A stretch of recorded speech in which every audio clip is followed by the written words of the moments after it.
देखिए भैया, हम कुणाल तिवारी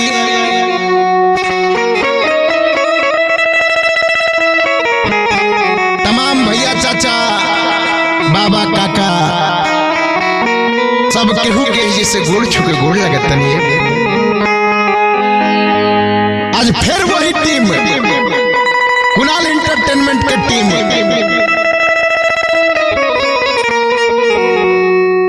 बैठल बावे हमारे लाल पे अमित शर्मा जी, बेंजो पे हरेंद्र भैया जी,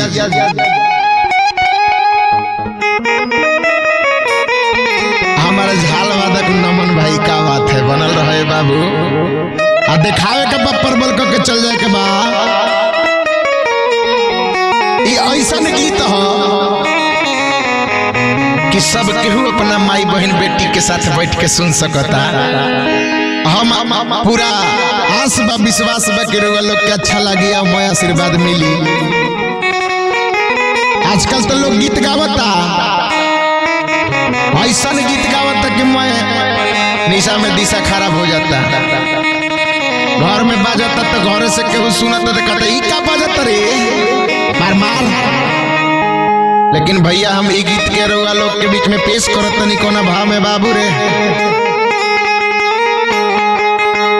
बम भोले बाबा बम भोले बाबा कहाँ रंगवला पागरिया।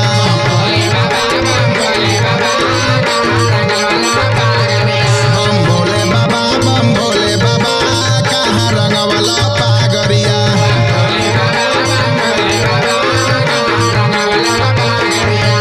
पागरिया हो पागरिया, पागरिया हो पागरिया। बम भोले बाबा कहाँ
बम भोले बाबा कहाँ रंगवला